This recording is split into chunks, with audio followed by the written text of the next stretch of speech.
The Paracave Podcast, proudly brought to you by major sponsor Jack's Pale Ale, exclusively available at Parramatta Leisure Club, Shannon Cooney from Glenmore Park Realty, BTZD Clothing, and the official media partner of the Paracave Podcast, the Parramatta Times.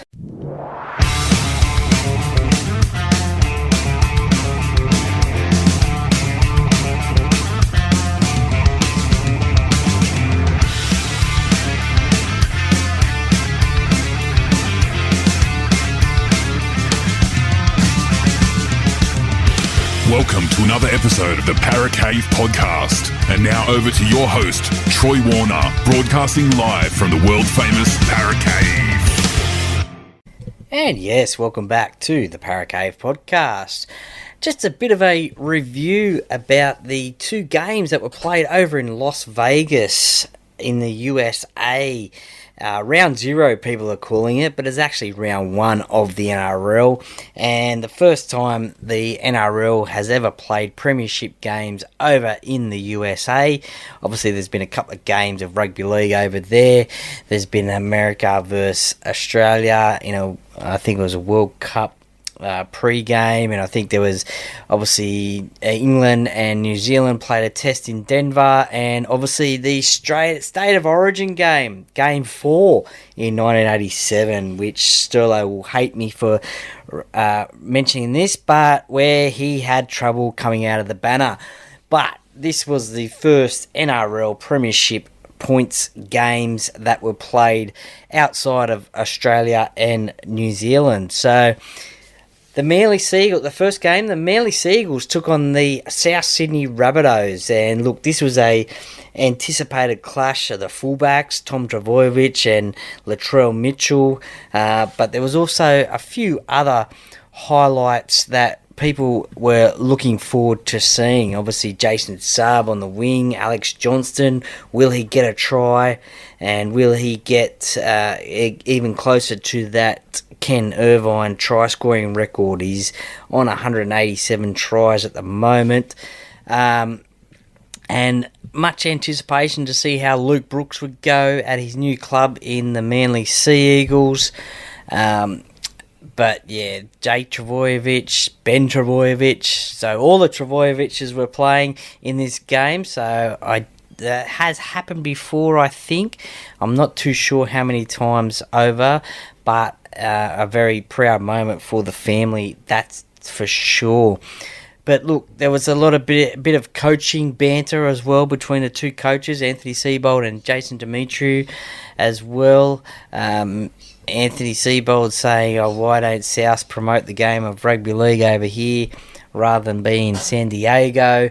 During their preparation, they only got to Vegas a few days before this actual game. But anyway, let's get to the game. And look, Richard Kenner, he got the first try for the Rabbitohs in the 6th minute. And you thought maybe Souths are going to start off strong. It was a 50-50 chance of who you would tip in this game. The Rabbitohs, I think, went into the game as favourites. But a lot of people thought that Manly could get the job done. They spent the whole time in Las Vegas preparing for this game, and they were ready for this clash. So, as I said, Richard Kenner, he scored the first try for South. Hamoli Olakau'atu, who could be a State of Origin bolter, I think, as well for this New South Wales side. Had a great season last year for the Sea Eagles, and he's only building on that now. A big back rower, big second rower. He scored a try. And then Jacob Gagai, who is 28 years old and made his NRL debut, scored a try in the corner at Allegiant Stadium after a great pass from, I think it was Latrell Mitchell who threw that pass, and he scored in the corner. And congratulations to Jacob for making his debut in the NRL at 28 years old, 28 years of age, and it's a remarkable feat. He's played NRL at 28. Not a lot of people get a chance to play NRL, so congratulations to him. And look, one of the highlights of the game was seeing Jason Saab take an intercept just before half time and streak away down the field. Look, he was so fast. He was only cruising in about second gear, I think, but it was a great try and a great intercept. Unfortunately, though, later on in the game, before that try he scored, he was run down by Lachlan Ilias, and Ilias just got him with a little bit of a ankle tap.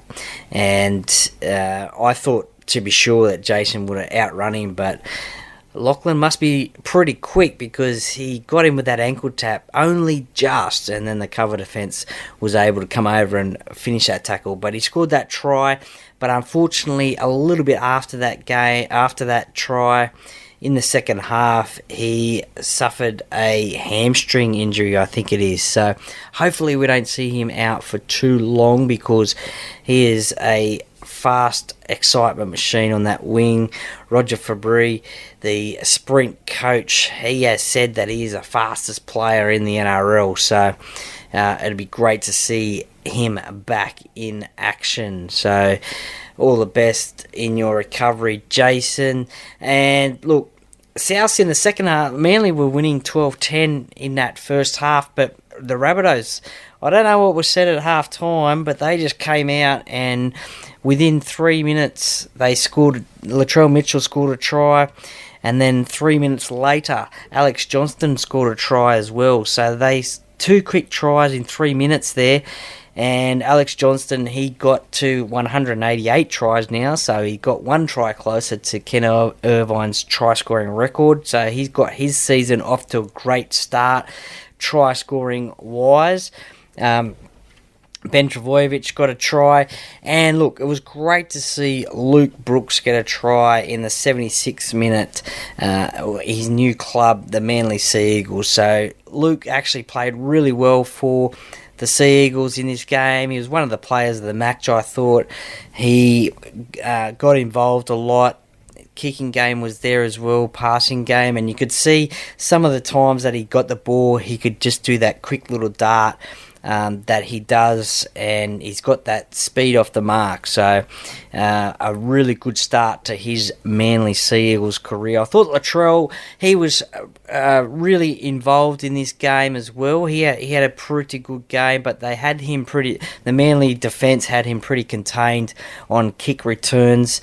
They always seemed to have someone on him, and when they put up a bomb, most of the choices of kicks were bombs, and they had the defence on Latrell anyway, so there was no big runs from Latrell. He did bump off Lachlan Croker at one stage, so I'm sure the Americans would have loved that. But yeah, look, a great game from Tom Trbojevic as well. He was involved a lot of the time as well, and noticeably, I thought anyway, was taking a few hit-ups as well, probably on the third, fourth tackle at stages, especially when Manly were down in their end of the game. So give the forwards a bit of a break as well, I guess, and look, just lead from the front, and he'd take a hit up as well, which we don't see a lot of fullbacks do, I don't think, but he wanted to get involved, and it was his first game back since round 15. So, look, a good win to the Manly Sea Eagles. They're off to a flyer, scoring 36 points to the Rabbitohs 24, so a plus 12 difference there. And they are off to a flyer, and I think the next game is against...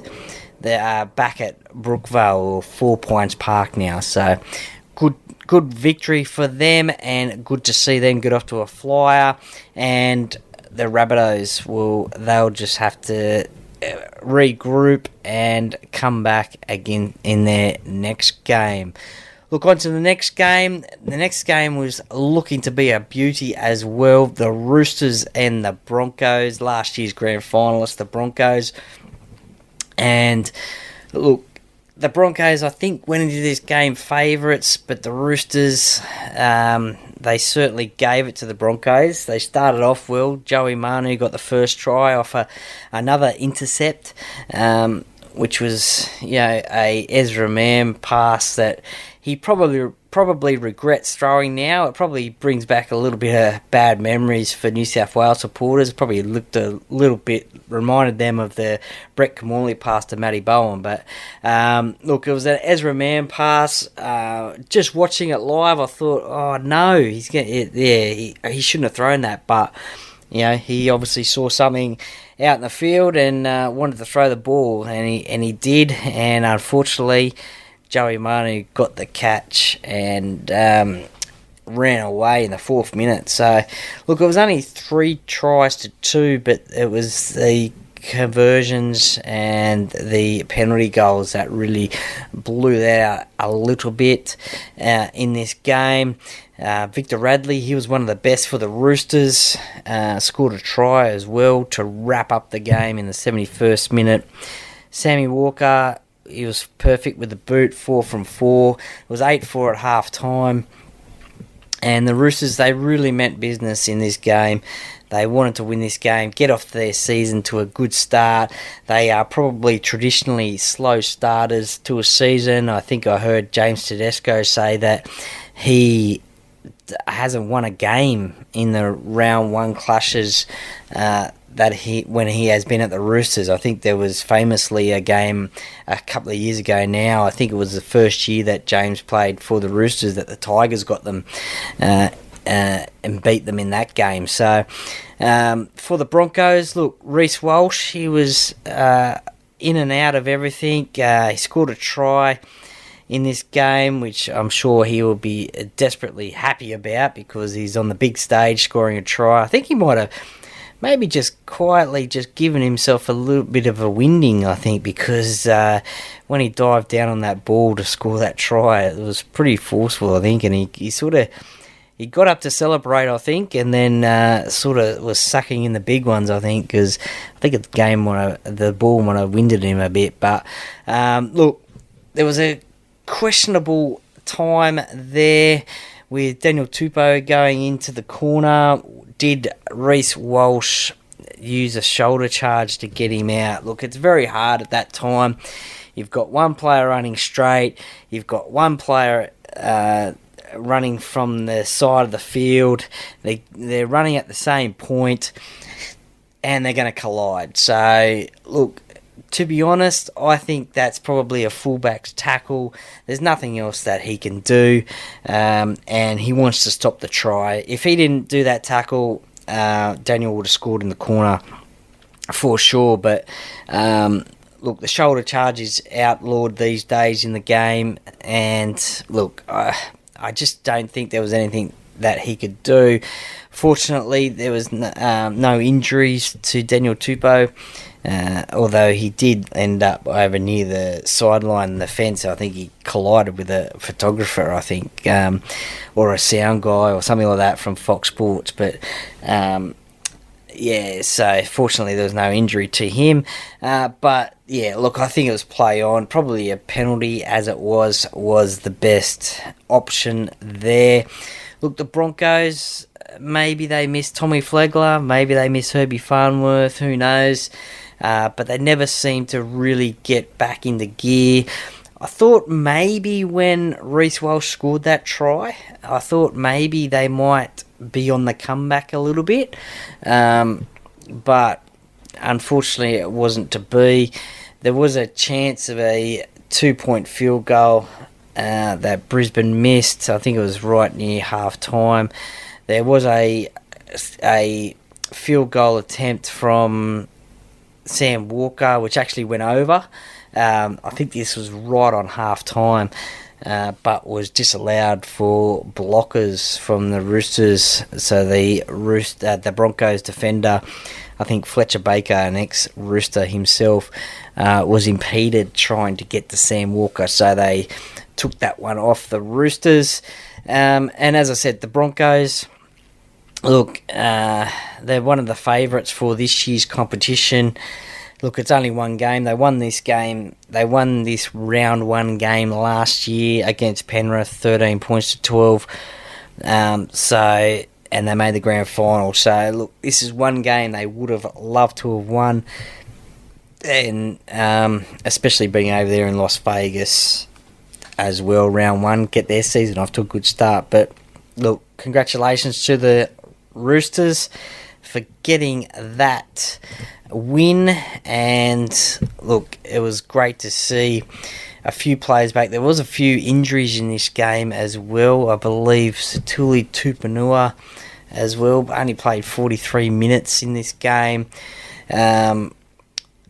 So, look, I think there's a couple of injuries there as well, so hopefully they are okay. Going to make an interesting plane ride back, flight back.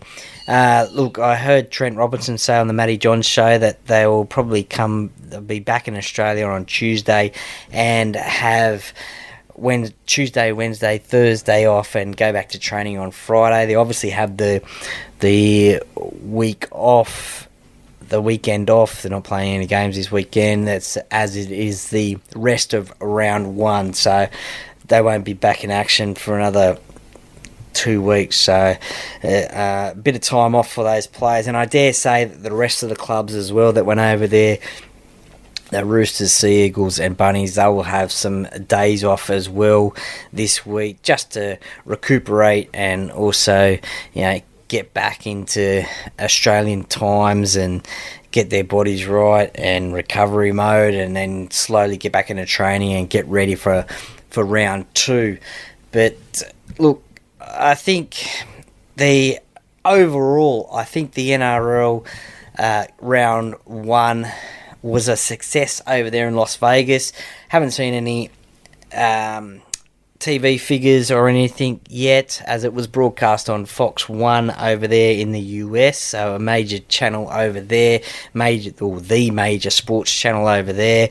It was held up a little bit by college basketball, apparently, and it was 17 minutes delayed or something like that, so that's a little bit of a disappointment, but that's what you get with sports that have overtime. But I think, look, it was an overall success. Look, a lot of Australians over there, 15,000 apparently. There was English people over there, tourists as well. So I'm not 100% sure how many Americans fans actually went to the game. But they had a crowd of 40,000 there. 40,746. So that's a massive success in this first venture to Las Vegas. It's a 5-year deal, and this will only grow and grow and grow. I think it will. Look, there was a couple of Americans who support Parramatta, Ron and Kent. They were there in their Parramatta jerseys, so great to see Parramatta represented in the stands. There was also the great guys at What's Your Team. Who were based up in Redcliffe. Lou, Kathy, Jess, Jamie, and it'll come to me. But the whole crew were over there, over in Las Vegas, so great to see them, and also Shaz and Bomber from All Things Sport up there in Queensland on radio. They were over there as well, so great to see the Aussie fans over there enjoy themselves in Las Vegas with the NRL. So who's to go next year? Who knows? I have heard rumours that it will be Parramatta that will be over there in Las Vegas next year. Also, I have heard that the Cronulla Sharks are trying very hard to get over there for this game, this round one game of the season.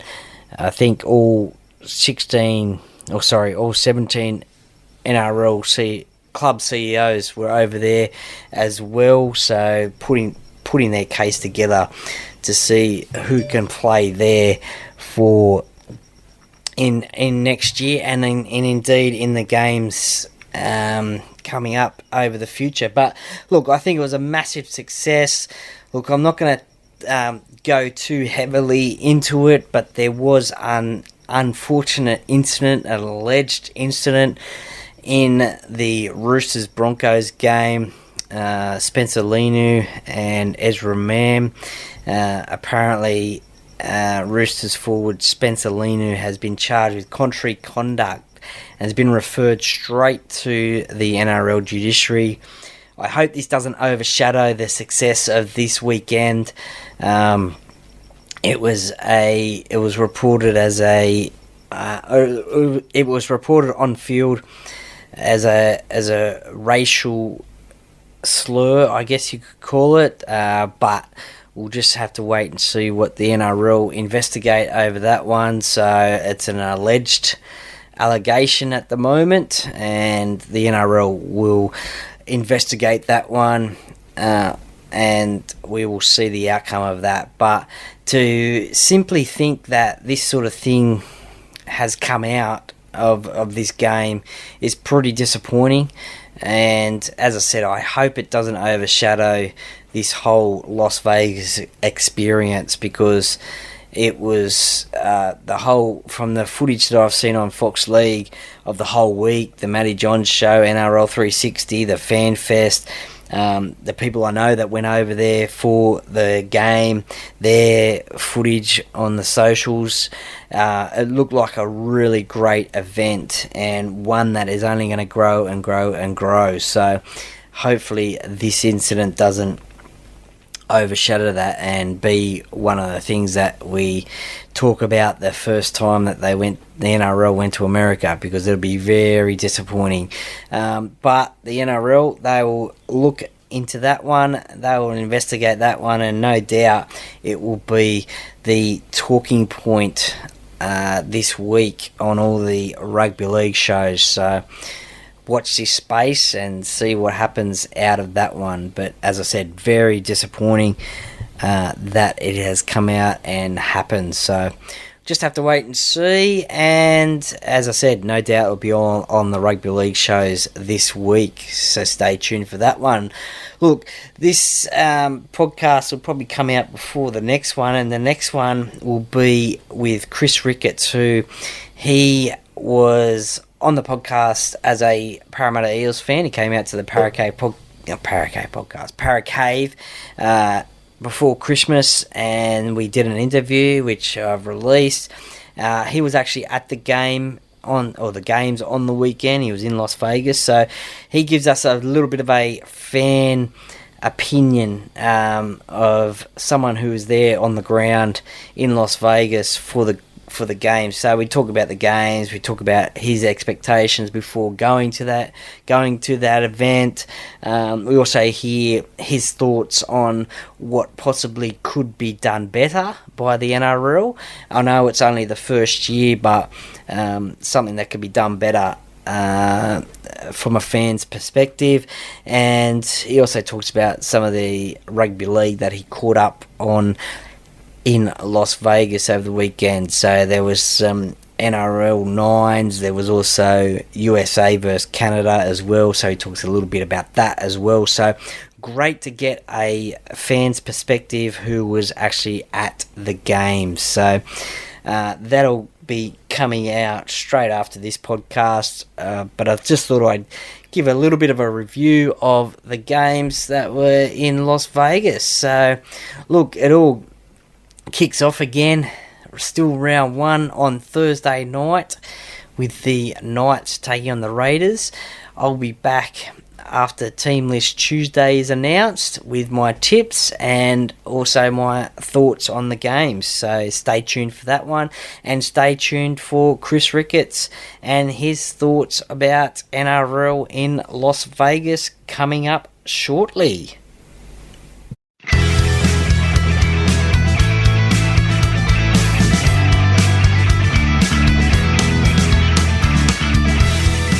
Thank you for listening to another episode of the Para Cave Podcast. See you next time.